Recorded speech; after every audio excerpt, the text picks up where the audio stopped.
Shalom à tous et à toutes et merci de répondre à ce rendez-vous de partage et de méditation. Prions.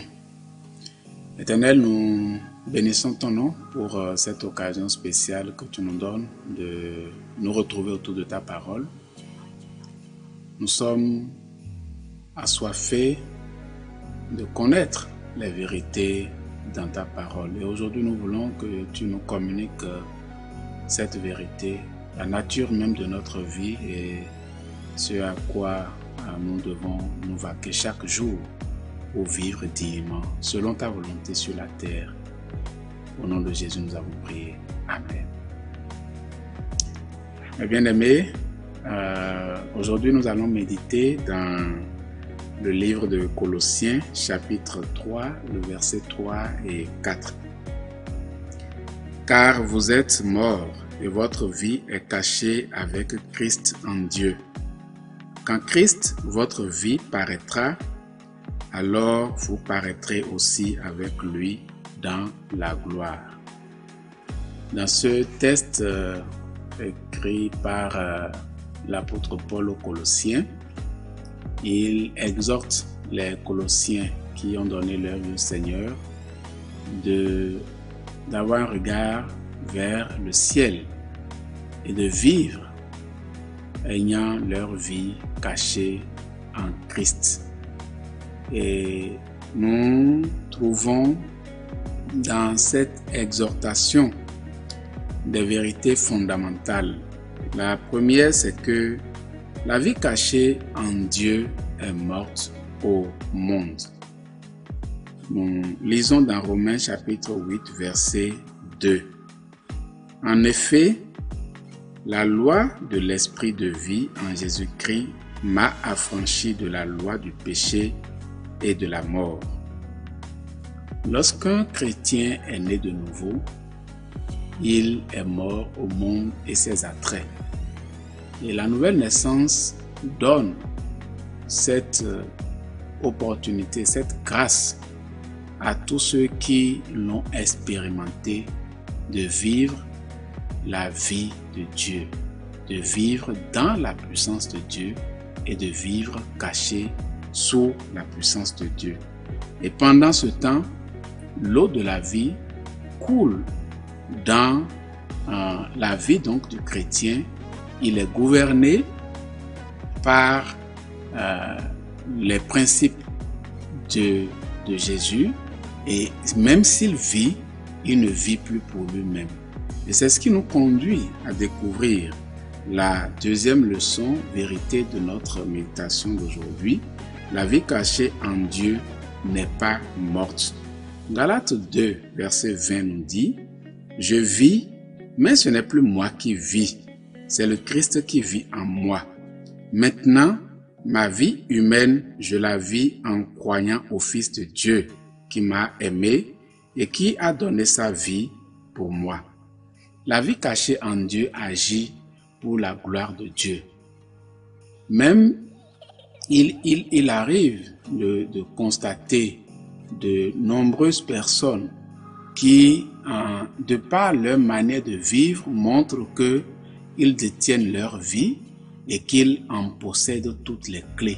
Mais pour le chrétien, la manifestation de sa vie se fait uniquement sur les principes bibliques. Et en cela, le péché mortifié dans la vie du chrétien lui donne la force de tendre vers le bonheur que le Seigneur procure aux siens. Et la grâce qui fait vivre cette nouvelle nature dans la vie du chrétien vient uniquement de Dieu. Est-ce que tu as manifesté, tu as expérimenté, je veux dire, cette nouvelle vie en Christ? Est-ce que tu peux te comparer, tu peux t'évaluer aujourd'hui pour savoir qu'est-ce qui se manifeste en toi et comment ta vie se manifeste? En quoi cela se manifeste? Notre troisième vérité biblique qu'on peut tirer de cette exhortation, c'est que la vie cachée en Dieu est protégée par Dieu et agit pour Dieu. Jean 10, verset 28 nous dit, « Je leur donne la vie éternelle, et elles ne périront jamais, et personne ne les ravira de ma main. » Votre véritable vie, lorsque vous avez confessé Christ, demeure désormais dans le Seigneur. Et ça ne se dit pas, ça se vit, ça se manifeste, ça se constate autour de vous, dans votre maison, dans votre lieu de travail, avec vos enfants, avec vos amis. La vie éternelle qui ne périt jamais, c'est Dieu qui donne. Et quand il donne cette vie, il prend le soin également de la garantie pour que personne ne puisse l'arracher. Seul Dieu est capable de défendre la vie qu'elle donne, et aujourd'hui encore, il se présente à toi qui m'écoutes actuellement pour te procurer ce bonheur, pour te donner l'opportunité de dire avec beaucoup de conscience, avec beaucoup d'assurance que effectivement tu as une vie cachée en Dieu qui se manifeste uniquement pour sa gloire. Est-ce que tu es en mesure aujourd'hui de pouvoir le dire avec assurance? Est-ce que tu peux dire que tu es à l'abri des menaces de ce monde? Est-ce que tu es à l'abri de l'oppression du péché? Est-ce que tu es à l'abri de la persécution de la famille? Peut-être que tu as une préoccupation particulière parce que tu vois que ta vie est menacée, qu'elle n'est cachée sous aucune protection. L'occasion t'est donnée maintenant et tu peux l'expérimenter avec Jésus. Il suffit de le décider et le Seigneur t'en donne l'opportunité. Pendant que nous sommes en train de prier, parle à ton Dieu de comment ta vie est protégée ou pas. Prions. Seigneur, nous voulons bénir ton nom parce que dans ta grâce, tu nous donnes une vie qui ne périt jamais. Une vie qui, après la mort, continue de vivre. Une vie qui, déjà sur la terre, a la garantie de la vie éternelle.